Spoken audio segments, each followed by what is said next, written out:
జయ హో బీసీ, జయ హో బీసీ.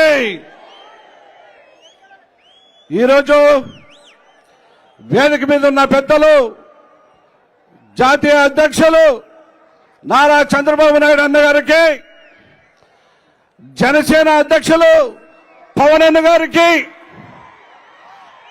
లోకేష్ బాబు గారికి, అచ్చెన్న గారికి, వేదిక మీద ఉన్న పెద్దలందరికీ నా నమస్కారం. వేదిక మీద ఉన్న అన్న చెల్లెలకు,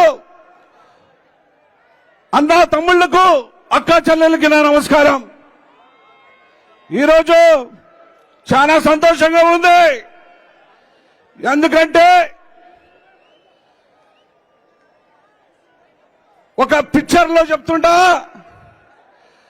చిన్నతనములోనే పుట్టినప్పుడు ఆ పిల్లవాడు తప్పిపోయిన తర్వాత 15 సంవత్సరాలు అయిన తర్వాత చిరు మీసం వేసుకొని ఆ గ్రామానికి వస్తే ఎంత సంతోషంగా ఉంటుందో, నాకు కూడా అదే సంతోషంగా ఉందని చెప్పి ఈ సందర్భంగా మనవి చేసుకుంటున్నా.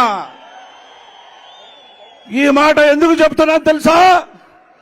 2009 ఎన్నికల్లో నేనప్పుడు తెలుగుదేశం పార్టీలో ఉన్నవాడిని, జడ్పీటీసీగా ఉన్నవాడిని. ఆ రోజు తప్పిపోయిన వాడు ఈ రోజు నేను ప్రత్యక్షమయ్యాని చెప్పేసి ఈ సందర్భంగా మనందరికీ మనవి చేసుకుంటున్నా.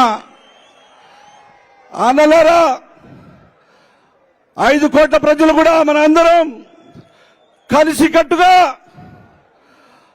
మన గ్రామాల్ని అభివృద్ధి చేసుకునేదానికి, గ్రామం బాగుంటేనే దేశం బాగుంటుందనే నినాదంతో తీసుకురావాలంటే మన ముఖ్యమంత్రి నారా చంద్రబాబు నాయుడు గారు అయితేనే ఈ గ్రామ అభివృద్ధికి తోడ్పడుతుందని చెప్పి ఈ సందర్భంగా మనవి చేసుకుంటున్నా.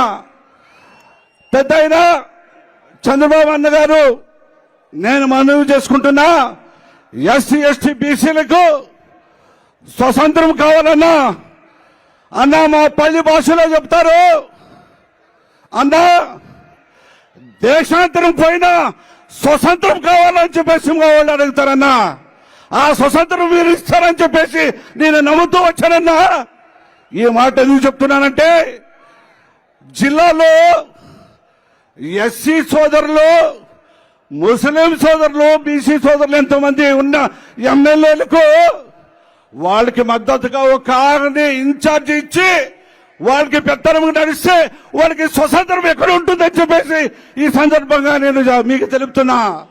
ఆ స్వతంత్రం కావాలన్నా ఈ రాష్ట్రానికి 24 ఎన్నికలు మరి నారా చంద్రబాబు నాయుడు అన్న ముఖ్యమంత్రి కావాలన్నా, అదేవిధంగా జనసేన అధ్యక్షులు పవన్ అన్న కూడా, అన్న ఈ రాష్ట్రాన్ని అభివృద్ధి బాటలో నడుపుదాం, బీసీలను ఐక్యబద్ధంగా చేసి 24 ఎన్నికల్లో ఘన విజయం సాధిస్తామని చెప్పి ఈ సందర్భంగా మనవి చేసుకుంటూ, నాకు ఈ పెద్దల అవకాశం ఇచ్చిన అందరికీ పేరు పేరు నా హృదయపూర్వక ధన్యవాదాలు తెలుపుకుంటూ సెలవు తీసుకుంటాను. జై హో బీసీ, జై హో బీసీ.